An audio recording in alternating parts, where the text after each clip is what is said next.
This is a rare event in Iran today. A party in a private apartment to celebrate the birthdays of 10 human rights activists who are all imprisoned.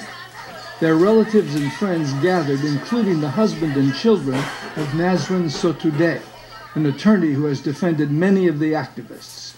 She was sentenced to 11 years for opposing the regime.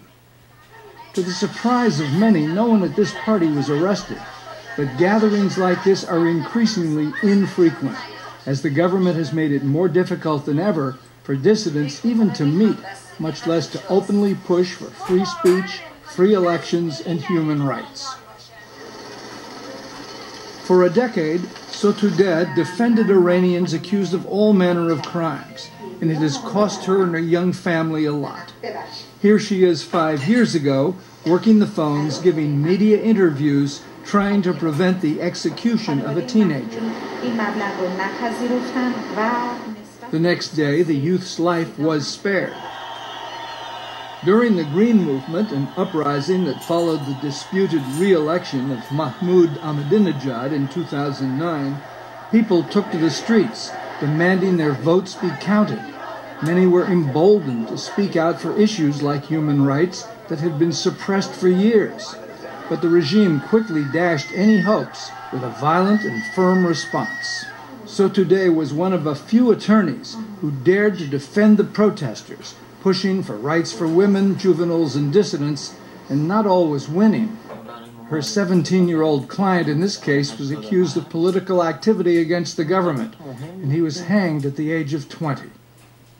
Sotoudeh herself was charged, like many dissidents have been, with acting against national security by talking with the media.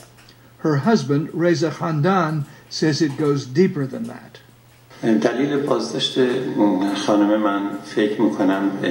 The reason for my wife's arrest, I think, was that she insisted on representing political prisoners. In general, the idea was to prevent the lawyers from going to court and following up on human rights cases. All of this has taken a heavy toll on the dissidents' families. For Sotoudeh, whose prison sentence was reduced to 6 years on appeal, her children are only allowed to visit their mother occasionally. They make it very hard on political prisoners. In the first 8 months that my wife was in prison, we didn't even have one unrestricted visit. Finally, the children, now 5 and 13, did see their mother, but only behind prison glass.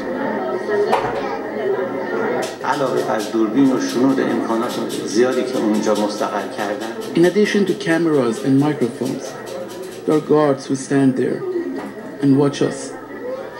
They listen to every word of what the children tell their mother. They watch all emotions and feelings. The children become a means to put pressure on their mother. The Iranian press office at the UN responded in writing to our inquiry about Sotoudeh's case, saying Mrs. Sotoudeh has been duly prosecuted and convicted, and she has enjoyed all her rights, including access to her attorney and regular visits with family. Today, reports out of Iran indicate the government is squashing the fledgling protest movement that once thought it had a chance of reform by arresting and in some cases torturing critics and cracking down on journalists who report on it. The most well-known of those critics is Shirin Ebadi, winner of the Nobel Peace Prize in 2003. She was Sotoudeh's most famous client and her mentor. Ebadi founded the Defenders of Human Rights Center. After receiving threats on her life, she is now living in exile in England. In 2005, she presided over a meeting of leading human rights activists, many of them, including activist Narges Mohammadi, attorney Mohammad Saifzadeh, and Abdul Fattah Soltani, another attorney, are now in prison because of their activities. In October, thousands of Iranians, including striking merchants from Tehran's bazaar, protested the declining economy and the devaluation of the rial. Sanctions imposed by the U.S. and European countries have contributed to the downturn. Stanford Iranian scholar Abbas Milani, himself a human rights activist before he fled Iran, says the government responded with force to the demonstrations. The regime is more paranoid today than probably any time since June 2009. They brought out 15,000 Revolutionary Guards into the streets in what was clearly advertised as an exercise in control of social disturbances. This was a show of force that had only one meaning. We know you're unhappy, we know the economy is in shambles, we know you might explode, but no, we are ready for you. Since many journalists and activists are in jail, stories about the crackdown on dissidents have been hard to find in the press. An Iranian journalist who asked not to be identified brought us video of some of the participants. Last summer, as the families of political prisoners met, Shī'ah Bani Yaqub, a journalist who has since been sent to jail, talked about her husband, also a journalist and an economist, who was sent to prison for 3 years for anti-state activities. For several years, he had been writing about widespread corruption in government circles. On his release, he will be given 34 lashes.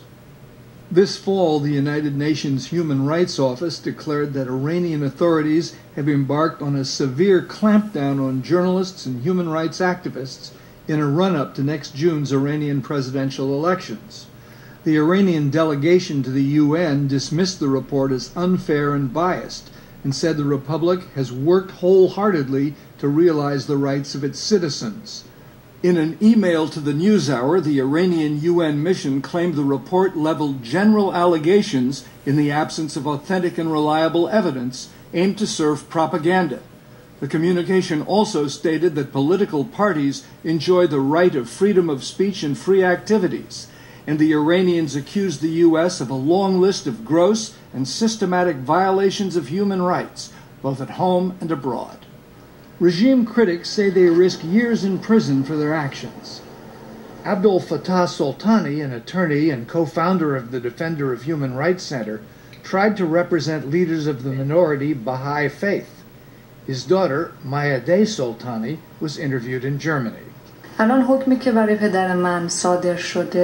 father was sentenced to 13 years in prison, and in addition, 10 years of disbarment.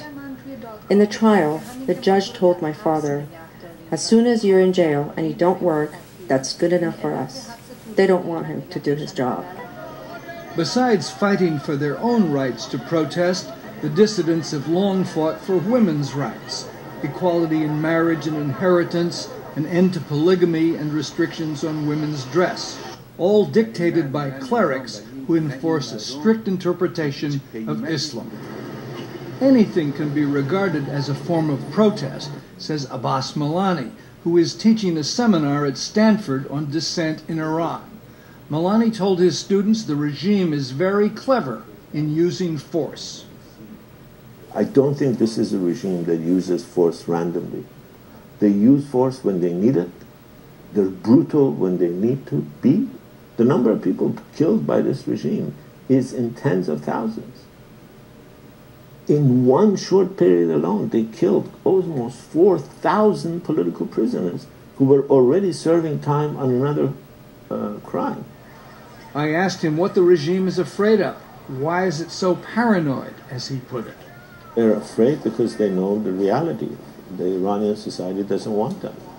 They are, in my view, not supported by any more than 20 to 25% of the people. It is that 20 to 25% that is taking the lion's share of the oil wealth. They are robbing the country blind.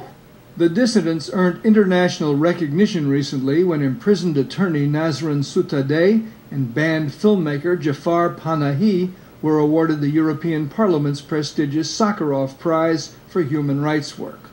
The Iranian government refused to let the prize winners meet with the prize sponsors. Still, despite the crackdown, dissidents keep trying to change a regime that is now also under pressure from upcoming elections and a stressed economy.